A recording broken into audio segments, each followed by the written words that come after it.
నమస్తే, welcome to our channel. నేను సౌజన్య. YCP నేతలు ఆంధ్ర ప్రజల ఎవరైతే ఉన్నారో ఓటర్లందరినీ కూడా ప్రలోభ పెట్టడానికి గిఫ్ట్లను పంచుతున్నారు అని చెప్పేసి వైసీపీ ఎంపీ రఘురామకృష్ణరాజు గారు సిఈసికి కంప్లైంట్ చేశారు విత్ ప్రూఫ్స్. సో దీనిపైన సిఈసి అంత సీరియస్ యాక్షన్ తీసుకోబోతుందా ఏంటి? ఈ అంశానికి సంబంధించి మనతో మాట్లాడడానికి, వారి విశ్లేషణని మనతో పంచుకోవడానికి ఈరోజు మనతో పాటు ఉన్నారు సీనియర్ పొలిటికల్ అనలిస్ట్ రాజేష్ అప్పసాన్ గారు ఉన్నారు. వారితో మాట్లాడదాం. నమస్తే అండి. వైసీపీ ఎంపీనే వైసీపీ నేతలు ఆంధ్ర ప్రజల్ని ఓటర్లని ప్రలోభ పెట్టడానికి గిఫ్ట్లను పంచుతున్నారు, దీనికోసం అధికారులు సపోర్ట్ కూడా తీసుకుంటున్నారని చెప్పేసి ఆయన విత్ ప్రూఫ్స్ ఆయన సిఈసికి కంప్లైంట్ చేయడం జరిగింది. సిఈసి కూడా సీరియస్ యాక్షన్ తీసుకోబోతోంది అన్నట్టుగానే వార్తలు వస్తున్నాయి. ఇది ఎంతవరకు వాస్తవం? సిఈసి ఖచ్చితంగా సీరియస్ యాక్షన్ తీసుకోబోతుందా వైసీపీ నేతల మీద? ఏమంటారు? ఇప్పుడు వాస్తవంగా అయితే అంటే ప్రజాప్రతినిధులుగా ఎంపికైన వాళ్ళు పీపుల్స్ రిప్రజెంటేషన్ యాక్ట్లో కొన్ని కట్టుబాట్లకు కట్టుబడి ఉండాలి, కొన్ని నియమాలు అతిక్రమించకూడదు. ఇవాళ ఎన్నికలు సమీపిస్తున్న సందర్భంగా ఓటర్లని ప్రలోభ పెట్టే చర్యలకి పాల్పడకూడదు, తప్పుడు ప్రచారాలు చేయకూడదు. అదే సందర్భంలో ఉద్యోగుల్ని అంటే భవిష్యత్తులో ఎన్నికల విధుల నిర్వహణకి కీలకంగా వ్యవహరించే ఉద్యోగుల్ని ప్రభావితం చేసే విధంగా ప్రలోభ పెట్టే విధమైన చర్యలకు కూడా పాల్పడకూడదు. కానీ వాళ్ళు జరుగుతున్నది ఏంటి? అధికార పార్టీ శాసనసభ్యులు ఎన్నికలు సమీపిస్తున్నాయి కాబట్టి వాళ్ళ సొంత డబ్బులతోటి వివిధ రకాల బహుమతులు పంపిణీ చేస్తూ ఉన్నారు. ఎవరెవరికి పంపిణీ చేస్తున్నారు? చంద్రగిరి నియోజకవర్గంలో శాసనసభ్యుడు చెవిరెడ్డి భాస్కర్ రెడ్డి స్వయంగా ఓటర్లకే కుక్కర్లు పంపిణీ చేస్తూ ఉన్నాడు. అంటే ఏ ఉద్దేశంతో అంతంత ఖరీదైన కుక్కర్లు పంపిణీ చేస్తున్నారు? అసలు ఈ కుక్కర్లు కొనుగోలు చేయడానికి ఎంత డబ్బు ఖర్చు పెట్టారు? ఎక్కడి ఆ సోర్స్ చూపించారా? ఎవరి పేరు మీద ఆ జిఎస్టీ కానీ ఆ బిల్స్ కానీ రైజ్ అయినాయి? అసలు అన్ని వేల కుక్కర్లు సప్లై చేసింది ఎవరు? ఆ లెక్కలు కన్సర్న్ డిపార్ట్మెంట్స్ తీసుకున్నాయా? అసలు వాళ్ళ ఆదాయ వ్యయాల్లో ఆ ఖర్చు చూపించారా? అన్నిటికన్నా ముఖ్యంగా ఎన్నికల్లో పోటీ చేసే అభ్యర్థులకి ఒక నిర్దిష్ట పరిమితి ఉంటుంది, ఇంతలోపుగా ఖర్చు పెట్టాలి అని చెప్పని. ఎన్నికల్లో పోటీ చేసి గెలుపొందిన ప్రజాప్రతినిధులు మళ్ళీ ఎన్నికలు సమీపిస్తున్న సందర్భంగా ఇప్పుడు ముందుగా ఇంత ఖర్చులు పెడుతున్నారు అని అంటే అది ఓటర్లను ప్రలోభ పెట్టే ఉద్దేశంతో కదా. ఈ ఖర్చును కూడా వాళ్ళ ఎన్నికల వ్యయంలోనే ఎందుకు చూపించకూడదు? అదే సందర్భంలో విజయవాడ సెంట్రల్ అభ్యర్థిగా ఉన్న ప్రస్తుత విజయవాడ పశ్చిమ శాసనసభ్యుడు వెల్లంపల్లి శ్రీనివాస్, అతన్ని ఇప్పుడు పశ్చిమ నుంచి సెంట్రల్కి మార్చారు. ఆ సెంట్రల్ నియోజకవర్గాల్లో కొన్ని డివిజన్లకు సంబంధించిన వాలంటీర్లు, వార్డు వాలంటీర్లని సమావేశపరిచి వాళ్ళందరికీ కుక్కర్లు బహుమతిగా ఇవ్వడం జరిగింది, ఖరీదైన ఫ్లాస్కులు బహుమతిగా ఇవ్వడం జరిగింది. ఇటువంటి సందర్భంలో మరి వాళ్ళని ఎందుకు, వాళ్ళు ప్రభుత్వం చేత వేతనం తీసుకుంటున్న స్వచ్ఛంద సేవకులుగా పిలువబడుతున్న వాలంటీర్లు. వైసీపీ పార్టీ అధ్యక్షుడు ముఖ్యమంత్రి జగన్మోహన్ రెడ్డి గారు ఏం చెప్తున్నారు?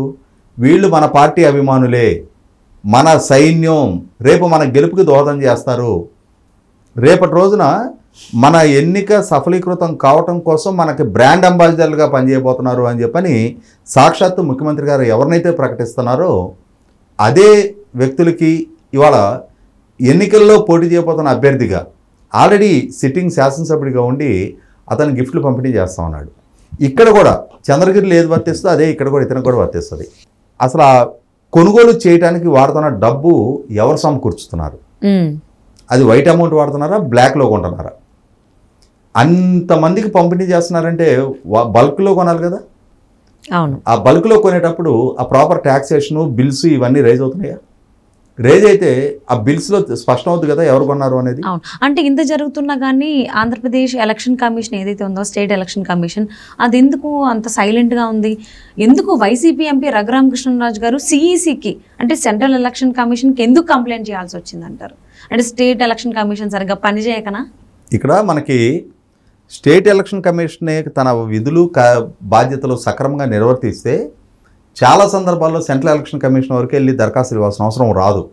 కానీ ఇవాళ చాలా సందర్భాల్లో అంటే మీరు గమనించుకుంటే ఓట్ల తొలగింపులు చేర్పుల దగ్గర నుంచి మొదలుపెట్టి చాలా అకృత్యాలకు అధికార పార్టీ పాల్పడుతుంది అని చెప్పని ఆధారాల సహితంగా రాష్ట్ర ప్రభుత్వ యంత్రాంగానికి ఫిర్యాదులు చేసిన స్టేట్ ఎలక్షన్ కమిషన్ సరిగా స్పందించట్లేదు కాబట్టి పయ్యావుల కేశవ్ వంటి వారు కేంద్ర ఎన్నికల సంఘానికి వెళ్ళి ఫిర్యాదులు చేయడం జరిగింది.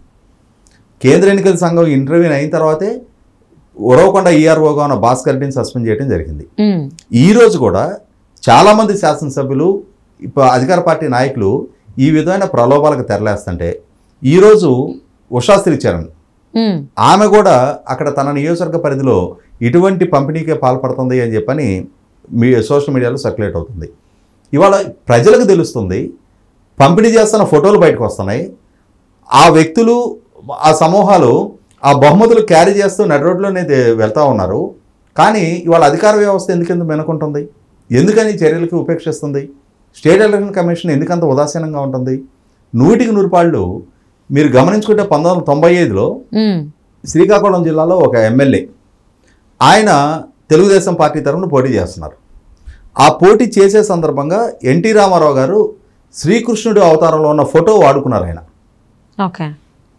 అంటే ఎన్టీ రామారావు గారిని భగవత్ స్వరూపుడిగా ఉన్న ఫోటో ద్వారా ప్రచారం చేసుకున్నారు కాబట్టి మతపరమైన పోలరైజేషన్కి పాల్పడ్డారు అని చెప్పని ఆయన మీద ఓడిపోయిన అభ్యర్థి కోర్టులో ఛాలెంజ్ చేస్తే ఈయన ఎమ్మెల్యే సభ్యత్వం రద్దు చేశారు. ఉమ్, గెలిచిన ఎమ్మెల్యే సభ్యత్వం రద్దు అయిపోయింది, ఓకే. ఓడిన ఎమ్మెల్యేగా కొనసాగారు. ఉమ్, అంటే ప్రజలని ఎమోషనల్గా కానీ రిలీజియస్గా కానీ డబ్బుతో కానీ ప్రలోభ పెట్టి ఓట్లు వేయించుకోకూడదు. ఓకే.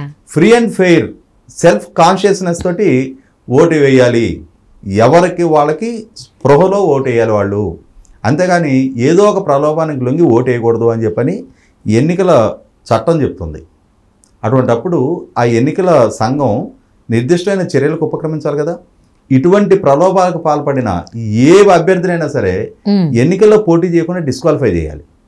ఖచ్చితంగా రాబోతున్న ఎన్నికల్లో ఇటువంటి అనైతిక చర్యలకు పాల్పడుతున్నారు కాబట్టి, పైగా ఈ వాళ్ళందరూ కూడా వివిధ హోదాల్లో పనిచేస్తున్న ప్రజాప్రతినిధులు, ఎమ్మెల్యేలు వీళ్ళందరూ. అవును. ఇప్పుడు వెల్లంపల్లి శ్రీనివాస్ మొన్నటిదాకా మంత్రిగా ఉన్నాడు. ఇటువంటి హోదాల్లో ఉండి ఇప్పుడు ప్రజలను ప్రభావితం చేసే ప్రయత్నం చేస్తున్నారు కాబట్టి ఖచ్చితంగా వాళ్ళని కట్టడి చేయాలి అని అంటే 100కి 100 పాళ్ళు వాళ్ళని ఎన్నికల్లో డిస్క్వాలిఫై చేస్తే మిగిలిన వాళ్ళకి బుద్ధి వస్తుంది. రాబోయే రోజుల్లో మిగిలిన శాసనసభ్యులైనా సరే ఇటువంటి చర్యలకు ఉపక్రమించకుండా కట్టడి చేసినట్టు ఉంది. ఆ దిశగా ఎలక్షన్ కమిషన్ మరింత కఠినంగా వ్యవహరించాలని చెప్పని సగటు పౌరులుగా మనందరం కోరుకుందాం. తప్పకుండా అండి. సో వైసీపీ ఎంపీ రఘురామకృష్ణరాజు గారు ఇచ్చినటువంటి కంప్లైంట్తో సిఈసి స్పందించిందనే చెప్పుకోవాలి. మంచిగానే స్పందించింది. బట్ ఎవరెవరికైతే నోటీసులు జారీ చేసిందో పోలీసులతో పాటు రెవెన్యూ ఆఫీసర్లు కూడా నోటీసులు జారీ చేసింది, దీనికి సంబంధించి నివేదిక కావాలి అని. సో ఎలా ఇస్తారో, అసలు ఏమి ఇస్తారు ఏంటి, ఇలా ఓటర్ని ప్రలోభ పెట్టడం ఎంతవరకు కరెక్ట్ అనేది సిఈసి నిర్ణయం తీసుకుంది కాబట్టి కరెక్ట్గానే పారదర్శకంగానే ఇప్పుడు రాబోయేటువంటి ఎన్నికలు జరుగుతాయని చెప్పి ఆశిద్దాం. And thank you so much for spending your valuable time with us, Rajesh గారు.